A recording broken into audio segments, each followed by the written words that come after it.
एक पल के लिए ईमानदारी से सोचो, तुम्हारे दुख का सबसे बड़ा कारण क्या है? अधिकतर लोग कहेंगे परिस्थितियां, लोग या समय, लेकिन सनातन और श्री कृष्ण कहते हैं दुख का सबसे गहरा कारण है इच्छा। इच्छा क्या है? इच्छा कोई बुरी चीज नहीं है।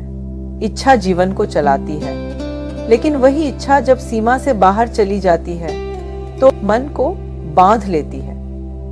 गीता में श्री कृष्ण कहते हैं इच्छा से क्रोध जन्म लेता है, क्रोध से भ्रम और भ्रम से बुद्धि का नाश। यह एक क्रम है और यही क्रम मनुष्य को बार बार दुख में डाल देता है।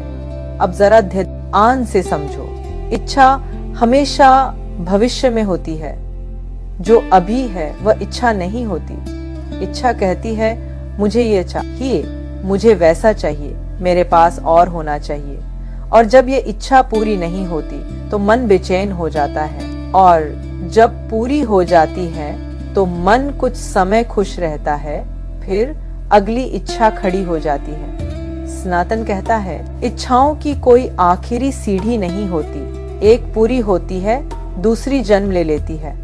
अब प्रश्न यह नहीं है कि इच्छा होनी चाहिए या नहीं, प्रश्न यह है इच्छा हमें चला रही है या हम इच्छा को दिशा दे रहे हैं। श्री कृष्ण कहते हैं जिसकी इच्छाएं विवेक से जुड़ी होती हैं वह बंधता नहीं, और जिसकी इच्छाएं लालच से जुड़ी होती हैं वह जकड़ जाता है। अब एक बहुत सूक्ष्म अंतर समझो, इच्छा और आकांक्षा में फर्क है।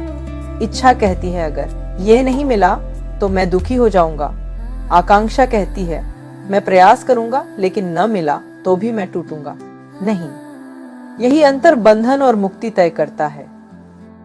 सनातन कहता है जो मन परिणाम से चिपक जाता है वही मन इच्छा का ध्यास बन जाता है। अब इच्छाओं से मुक्त होने का मार्ग सुनो।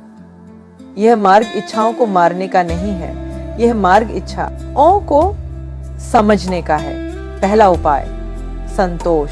संतोष का मतलब ये नहीं कि आगे बढ़ना छोड़ दो। संतोष का मतलब है जो है उसके लिए कृतज्ञ रहना।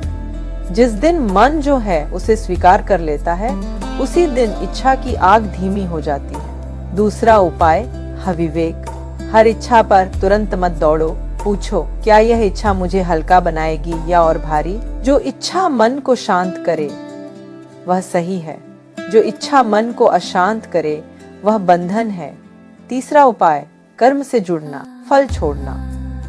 जब मन कर्म में लीन हो जाता है तो इच्छाएं अपने आप ढीली पड़ जाती हैं, क्योंकि मन को अब वर्तमान में ठहरने का अभ्यास मिल जाता है। श्री कृष्ण कहते हैं जिसने इच्छाओं को साध लिया उसने जीवन की दिशा को साध लिया।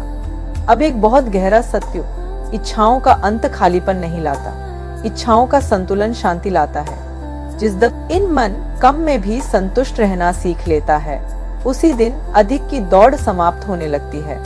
और अंत में श्री कृष्ण की अत्यंत शांत शिक्षा, जो इच्छाओं का स्वामी है वही वास्तव में स्वतंत्र है। तो याद रखो, इच्छा समस्या नहीं है, इच्छा का अंधापन समस्या है। और जिस दिन इच्छा को विवेक की आंख मिल जाती है उसी दिन बंधन टूटने लगता है और मन मुक्त होने लगता है। यही है सनातन का सत्य और यही है श्री कृष्ण की इच्छाओं को साधने की शिक्षा।